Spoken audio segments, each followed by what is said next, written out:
Well, hey, this is Dr. Scott Langford from Foothill College. I'm part of the Global Educators Network at Stanford, one member of the board of directors.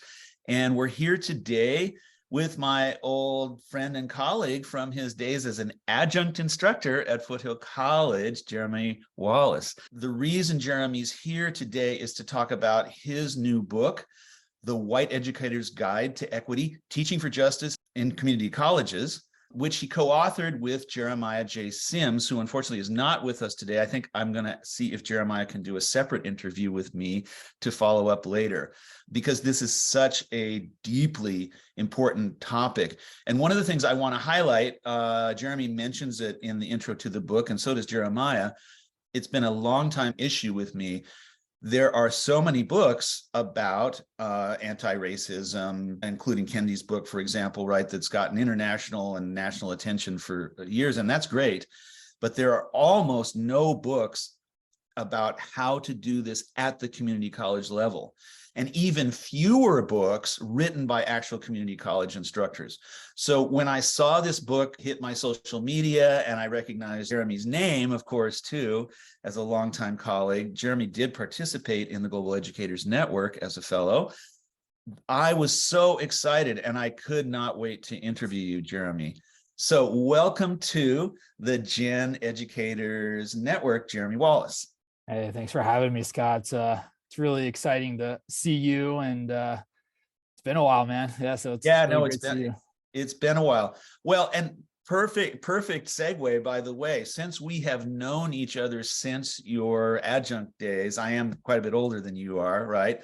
This book begins with your own reflections on your own career and a call for everyone, including older faculty, or maybe especially older white faculty like myself, right, to do some self-reflection. So, Jeramy, how would you describe your own trajectory, and how does that play into you both becoming a community college instructor and what you have to say in the book itself? Yeah, thanks. That's a great question. My parents had gotten a divorce when I was a preteen, and my mom had remarried, and so I ended up growing up in a blended family. But the unique part about my childhood is that my mom had remarried an African-American man, right? And so my stepdad, or really my dad, because he raised me essentially, is an African-American male, right? And so I had the unique experience of being a white child who grew up not only with an African-American parent, but with an African-American extended family, and frequently within the African-American community, right? And so now I'll throw in the disclaimer that doesn't mean that I was, racially intelligent or aware of race and racism and my part in that and my own privilege and attitudes, because I wasn't. One of the things I note in the book is that even when I first started teaching, and so I started working at Foothill in 2011 was my first year there. Yeah. So even in my first year or two of teaching, I was still kind of espousing like a colorblind, oh, we've come so far kind of attitude. Like, we live in the Bay Area, look how diverse we are. Like, we've made it kind of thing, right? We made it to that mountaintop that Dr. King, wrote and spoke about, right? But yeah, well, and it's the Obama era, and a lot of white people like me, I don't think I went there, but you heard all the time, oh, we're in a post-racial society, right. Blah, blah, blah, and everybody thought, okay, we've reached the mountaintop, which was never true in the first place, and people of color knew it was never true in the first place. But right. Yeah. I think maybe all of us have learned that it wasn't true. And that's the funny thing is that this whole idea of post-racialism and colorblindness, you never hear our colleagues of color saying hey, we should just be more colorblind in the classroom, or right, or and so it's usually us white folks that are promoting that ideology. But it was working at the community college that really started to open my eyes, right? And you start to realize, if you can kind of take yourself out of the little box of your classroom, right, that our colleges, if you just kind of look at the data and kind of understand what's going on your campuses, all of our colleges are perpetuating these racialized educational inequities, right? and so you have to kind of ask yourself, like I started getting involved at CSM as a professional development coordinator early in my career.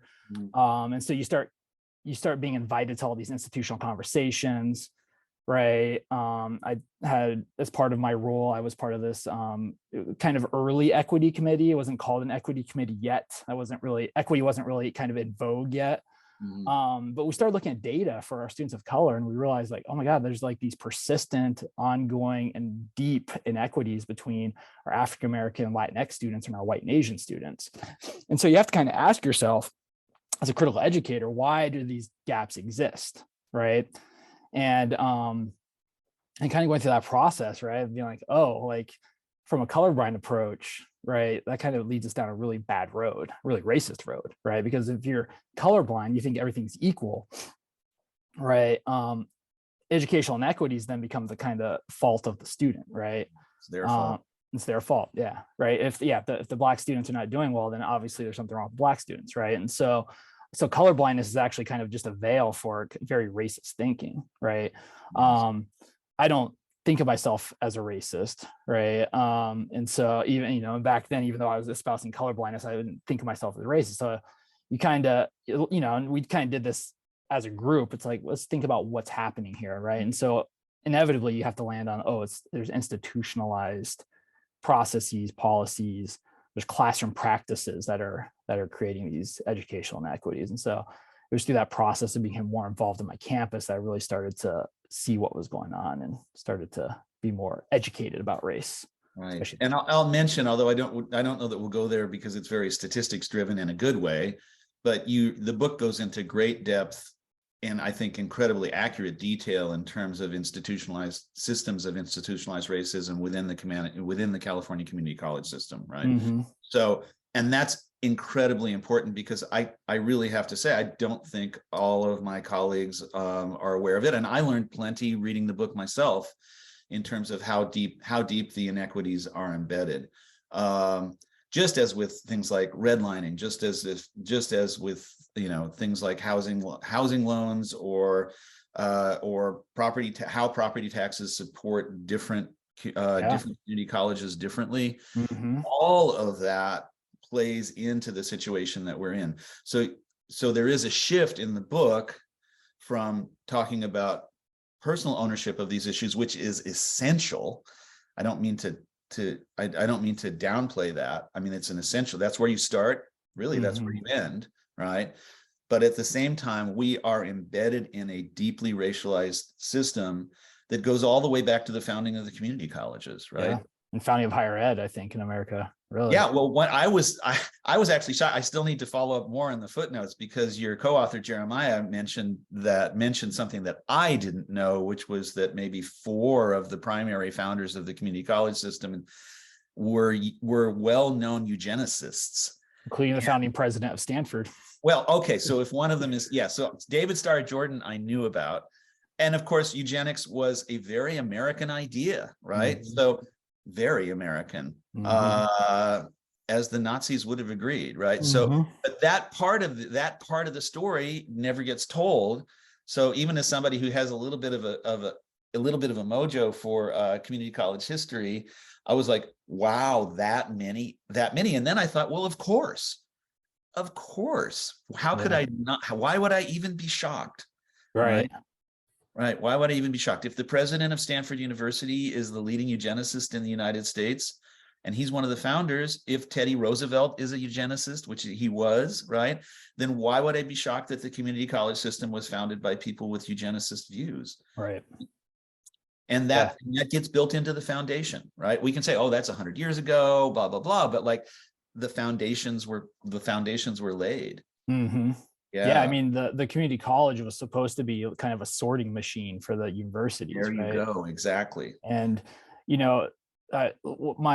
the editor of the book, we did a podcast together a few weeks ago with Jeremiah, and he asked me that question. It's like, why should we acknowledge and care that the community college system was really founded by a bunch of eugenicists? And the fact is that they wanted a system where only the most elite students would be funneled up into the university, right? Exactly. And if the eugenicists are the ones who are founding the system, it doesn't take an expert in eugenics to know who they think those top students are. Oh, yes.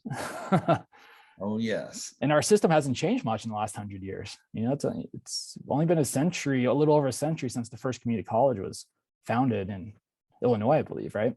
Yeah, exactly.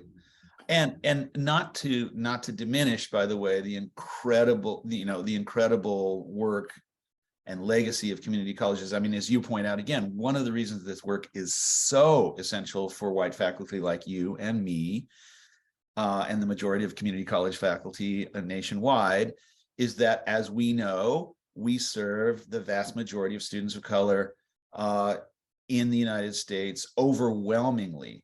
We are, I mean, we should be, I think we often are, we are the gateway, and gateway has a double meaning, right? Like if we help students move forward, then we are, and I think I think at our best, that's exactly what we do. That's why I'm sitting in this chair talking to you now, right? That's why I'm so proud to be a community college educator. But I do think that the gatekeeping has this other side that goes all the way back to these eugenics guys, right? And I do think it's more deeply built in than most of us are willing to admit. Yeah. And yet your book really calls that out, and I think it calls it out in a very professional, very convincing, very clear-cut way. And that's part of part one of your book is called Looking Within, not just Jeramy Wallace looking within, or old Dr. Scott Langford looking within, right? But anyone who picks up the book is challenged to look at their own teaching practice and their own attitudes in a way that's both theoretically sophisticated, but also it's work. It's emotional work, right? It is, yeah. And it is absolutely necessary. I mean, you can't even begin to think that you can start to effectively work with students of color without first understanding not only race and racism, but also white supremacy and white privilege, and how all of that kind of comes together in each one of our kind of, bodies, really, right? Yeah. We live in a racial embodied, right? Like it's embodied. Yeah, exactly. Embodied. And I think that's something that's really been difficult for me. I mean, I've been late to the party on that. Better late than never. And I think that was the discourse of embodiment, not just of, what happens to Black bodies, but what happens to white bodies, right? Like the embodiment of racism within a privileged white educator, I think, is a really interesting question, right? And how it really is not just an emotional thing, a spiritual thing, an intellectual thing, but even at the physical level, I think is a really interesting way to look in the mirror for me. Yeah, exactly. Let me ask you a follow-up question on your educational journey. So you start at Foothill as an adjunct early in your career in 2011, but both of us coming in, I think, with a lot of energy. You did something that to me was incredibly brave, and I want to both ask you about it and call it out, because it's a big part of your own journey too. So before you had tenure in California, it's a 4 years to tenure system. Even before you had tenure, you volunteered as a white faculty member, a white male faculty member, to start teaching within the newly formed Umoja program, which is designed from the ground up to serve the needs of African-American students, right? Yep. And I just want to say that is, for someone who doesn't have tenure, that's why we should have hired you, right? Like that is, it's a professional risk, it's a personal risk, and you're basically taking on something that's much bigger than you are. So can you say a little bit about what that was like, and accept a little bit of praise for, because this is what the book's about. Like, what are you actually doing, right? Like, to me, that is a beautiful example of putting yourself out there, of taking risks, of having actual courage. If I was to retitle your book at all, I love the title, but I would call it The White Educator's Guide to Equity in Action, right? Not just as a concept, not just as a theory, not just as something to talk about in a professional development seminar, right? or to do a mini unit on in some course where it's glued in, but where it is an action every day of your life. But taking on Umoja, I can't think of a better example, right? And by the way, I never had the guts to do that. So all praise to you. Oh, thanks. Yeah, I mean, Umoja has probably been one of the most impactful professional experiences I've had. How could it not be, honestly? Yeah. Right? Yeah. And it's probably the major kind of reason why like my eyes were open to this kind of racialized educational inequities, right? I mean, like I said, as the professional development coordinator, I kind of got to sit in all those institutional meetings. I started seeing what was going on from a data level. Was actually working with the students in the Umoja program that really helped shape me as a teacher. I mean, like if you look at the acknowledgments in my book, like so many of my Umoja students are mentioned in my acknowledgments because there's a lot of students who really who were really just integral parts in my own growth. And I had to acknowledge them because that's not their job to help me grow. It's not their job to help us grow as educators, right? Right. So kudos to them. And it was, you're right. I was on the tenure track when I started teaching the Umoja program. I didn't think of it as risky at the time. When I was on the, I would have told you it was risky. Well, I would have told you to do it, but I would have told you to buckle your seatbelt. Right. So. Yeah. Well, it's fun. It's funny because like my colleagues are mostly against me getting involved in like Senate work when I was on the tenure track. That was the risky thing. But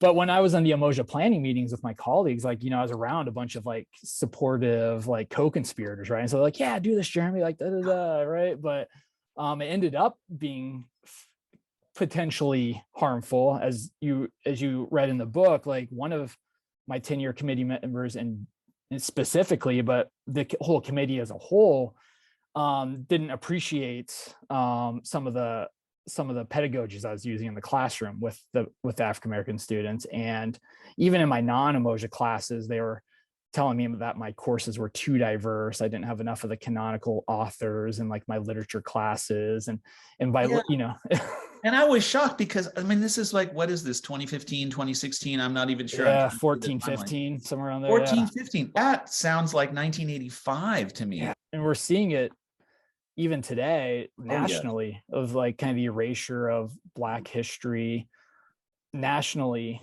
And I think this bleeds into California a little bit too, but like it's kind of like the pendulum has swung the other way now, where it's like a lot of people are saying, oh, we have to protect the white kids. Yeah. Right. If we start teaching them about like Baldwin and critical race theory, then we're taking away and we're robbing them in some way of like the true curriculum. Yeah. Right.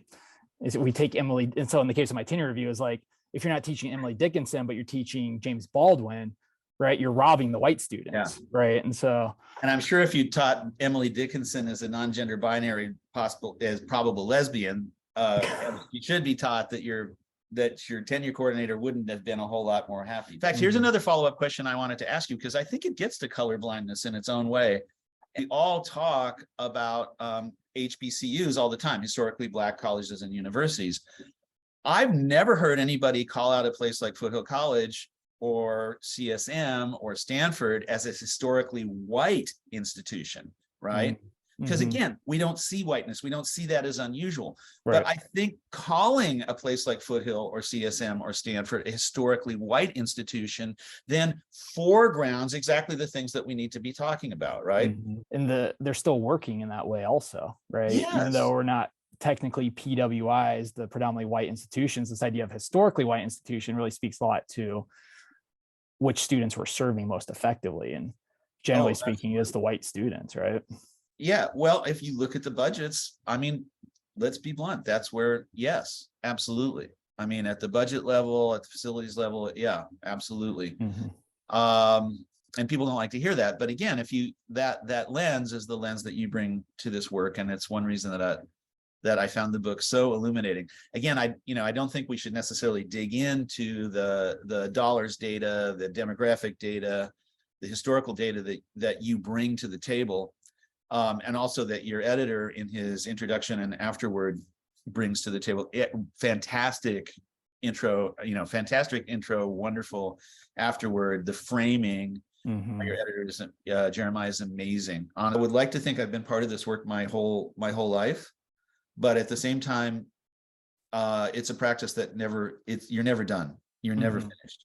As with, as with spiritual practice, as with physical fitness, as with emotional health, this is ongoing work. Mhm. And so, if that being very deeply true, I think especially for white educators, by the way, because we're embedded in a system which tells us that we're fine, that's part of our privilege, is thinking that we don't need to look in the mirror, that everything that we've been doing is fine our whole career.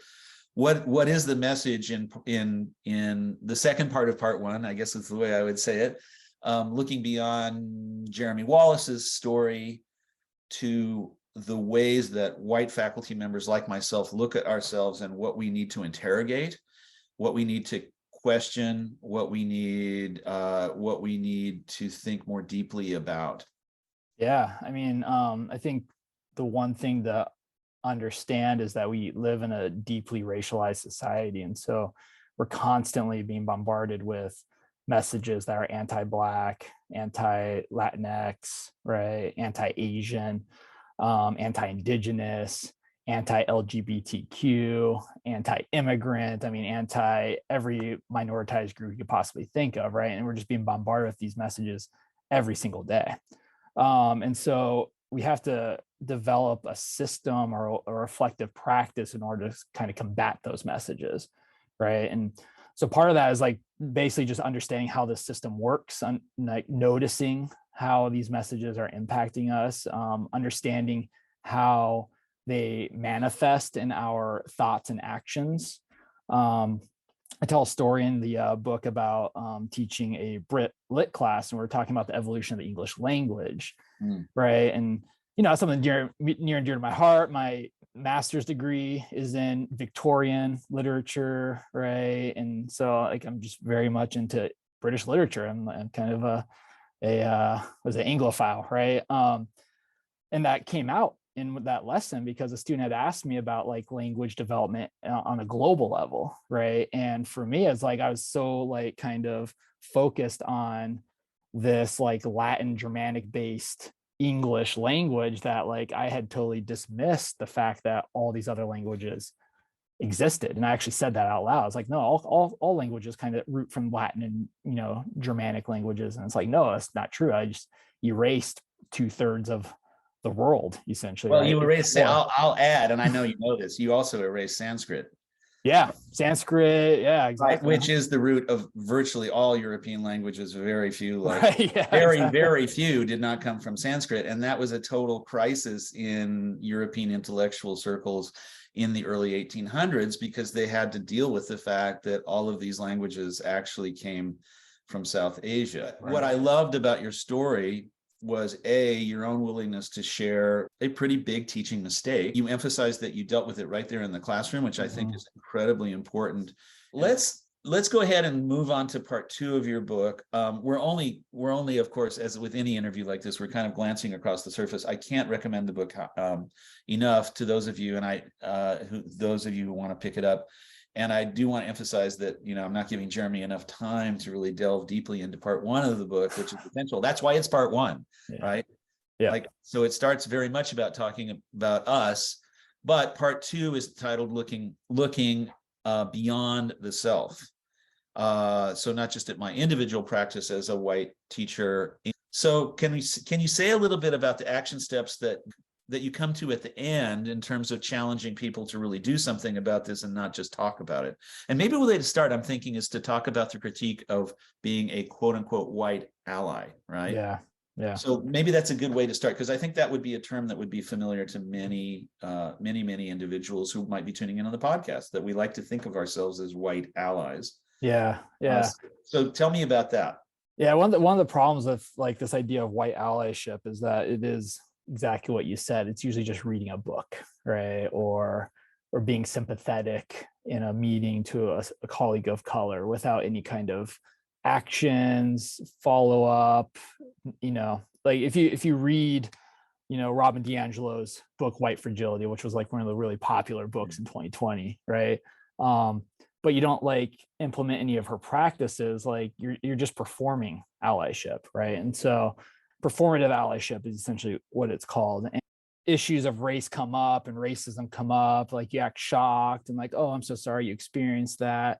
And then you're just kind of done with it afterwards, right? So the action, right, that follow-up action is kind of the key component here.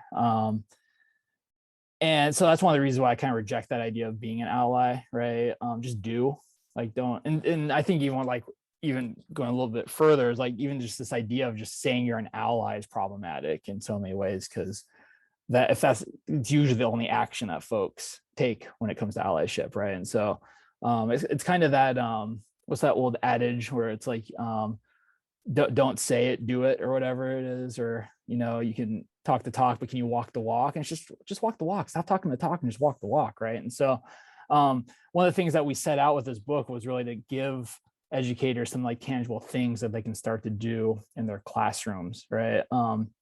And part 2 really revolves around 3 kind of major themes. The first one is understanding what our students of color are experiencing on our campuses, right? And so the first chapter of part 2 is about stereotype, threat, microaggressions, macroaggressions, things like that. Understand what those are, right? How that affects students academically. 2 chapters after that have to deal with pedagogy, so how we teach, and then curriculum, what we teach, right? And both of those really have to come together, right? You can't have a great pedagogy and still maintain a Eurocentric curriculum that erases the contributions of communities of color. Similarly, you can't have a curriculum that has all these contributions of people of color, but you still are using very rote, deficit-minded pedagogies. They have to come hand in hand.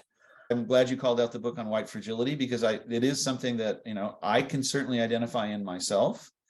And I can certainly identify in my colleagues easily enough, because it's, you don't have to tell any person of color, it's a real thing. Mm-hmm. And trying to be honest about it, I think, is step 1 to getting us there. Yeah, being real about it too. Real about it. To say the thing is, like, if you're real in the classroom and you kind of start the semester off or the quarter off, just kind of saying to the students, like, this is something I'm working on. This is kind of classroom I want us to build. It's kind of community I want us to build, right? One of the practices in the book is community norming, right? So just having a conversation early in the term around, like, okay, these topics are going to come up. How do we respond as a community, right, when somebody says something problematic, right? And if you're genuine and you're real and you slip up, the students, like, I've slipped up in the classroom many times. I've never had a student. I've never had a student. How could you not, right? Yeah. The student, I've never had a complaint about me. I've never had a student like accuse me of being racist, either privately or publicly.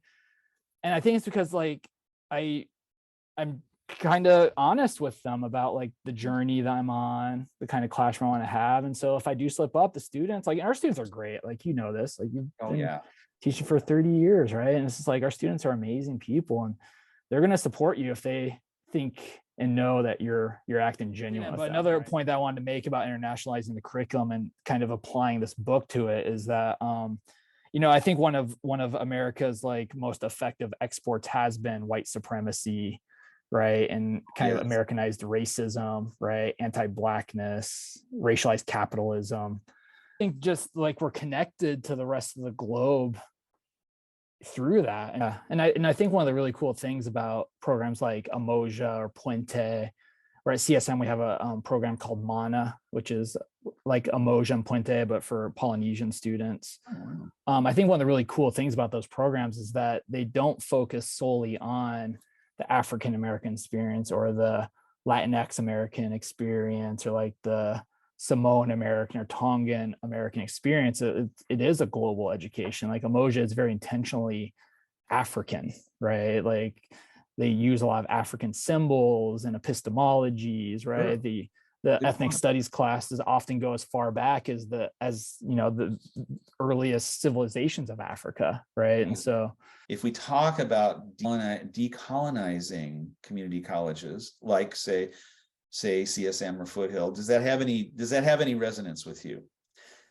Admitting yeah. this is a left field question, because it's not something that's a direct focus of the book. It's just been on my mind quite a bit. Yeah, I think the kind of the greatest overlap between this idea of decolonization, the book, is this idea of rejecting assimilating curriculum pedagogies, right? Because one of the big tools of colonization is assimilating kind of the native population, right, into the colonizers' culture, right? And we do that in our classrooms. And we've been doing that in our classrooms since the beginning of American higher education, right? We are taking European knowledge and practices and norms and values, and we're injecting them into our student bodies, right, Yeah. through our curricula. And one of the best ways to decolonize higher ed community colleges is to decolonize our curriculum, right? And to start, and that's not to say that, and this is one of the things where, like, I think people on the right and conservatives kind of, where they go a little overboard. I know they're doing it intentionally, but they're trying to say this idea of wokeness is all about erasing Europe, right, and Western Europe. And that's not the case, right? Western Europe is as much part of this global community as any other culture, country, civilization. So Western Europe exists in kind of a smorgasbord, a puzzle of other cultures that should also be highlighted in ours. Does that mean that, like, yeah, Emily Dickinson's not going to get taught in my literature class? Probably, but I'm, still going to have some of those European and European American authors, right? They're not getting deleted, right? It's just like we have to make room for all these other really important authors of color as well, right? Oh, absolutely. And as I was pointing out before the interview, that also means you could talk about the gender identity and sexual identity issues that are deeply, for at least me as a reader of Dickinson, Yes. deep, and many much more sophisticated readers, deeply embedded in Dickinson's discourse. Mm-hmm. As well as her interactions with abolitionists, by the way, as well as, which were important. It's so like, you can teach Dickinson, but through different lenses, which are actually more accurate to the times, Totally, yeah, to her own lived experience as an embodied person in that era in American history. And it's, I mean, one of her leading mentors was Helen Hunt Jackson, who wrote probably, talk about effective white allyship, probably the most important book arguing for the rights of indigenous communities, Native Americans within the United States in the entire 20th century, in the entire 19th century, get my centuries correct, right? So she was interacting with people who were really deeply anti-racist leaders at the highest levels, and they were reading her poetry, and they were saying, this is great, you should publish it. And Emily was doing her thing. So, right, yeah. So side notes there. Yeah, no, it's great. Not tangents, but I have a different, I mean, I would say that decolonizing my own brain had a lot to do with learning to read Emily Dickinson through a different lens. So you're partly you're partly hearing it that way. Right. Well, I'm glad you mentioned that too, because, like, I think it's also important for me to state. But at least we're here taking the risk with each other to talk about how we can be better and how we can show up for our students in a more effective way. And that's why I thought you wrote a beautiful and valuable book. You don't have all the answers, but you have some damn good questions. Thanks, appreciate it. And you did the work to read. I mean, as you say, you didn't reinvent the wheel. So I was very impressed with the depth of theoretical knowledge, the depth of educational knowledge, the depth of educational historical knowledge of the community college system that you bring to the table. And that wasn't like front loaded into you in your early education. That's something that you've had to acquire as you move along. So just as you've learned from your students, you've learned from a whole community of educators out there who have been trying to reach out to people like you and me for decades and decades, right? Yeah. So enough about how proud I am to have you as a colleague, right? Thank you. This is good work, and this is brave stuff, right? Yeah, I appreciate that. Now, here's another question I didn't even think to ask you, but it's an interesting one. And I know the book just came out. What kind of pushback have you gotten on the book? Oh, interestingly, one of the pushbacks against the book came before it was even published. And that was in the fact that it's a book written by community college faculty or Oh, I educators. didn't Yeah. expect that one, but I should have. Yeah. And so, Like, what do you know about this? yeah, exactly. That's what it was. And one of the Just a reasons, community college instructor. Oh my yeah, God. that exactly. That's how it was. And, a couple of reviewers were one reviewer in particular is like, this book can't be written by a community college educator, right? And I think, yeah, like it's that basically, yeah, I mean, it's Sorry crazy. for laughing. Wow. Yeah. And then another reviewer had said that too much theory is in it, right? And that community college educators can't deal with the theory essentially, right? And so, I mean, Jeremiah, like, he's such a good friend and a good colleague. And, because the publisher was kind of, after they got these reviews back, were like, I don't know if we should do this. And Jeremiah's like, I'll co-author it with him. Like, and, because Jeremiah has a few books under his belt already, has a relationship with the publisher. Yeah. And so that's why we co-authored it together, to kind of get pushed through the publishing like gates. Right. And so there is, at least from the university level, there's definitely pushback against a book like this, right? Because it's interesting, because I don't know if just the community college instructor, though. I was thinking that it would be more racialized, to be honest. Well, I'm sure we'll get that eventually. You'll get that too, but it's really, I mean, I should not. I'm surprised that I'm surprised that was the number one. That was the number one. That was the number one topic, because that's why Jen is here. Like, that's why we exist, right? Mm-hmm. Stanford's credit. This is one place where Stanford has said, "You all have things to teach us." Yeah. Right. And please do so. Right. Yeah. And I always appreciate that. That certainly doesn't speak for the entire institution all the time. As a Stanford alum, I should certainly know.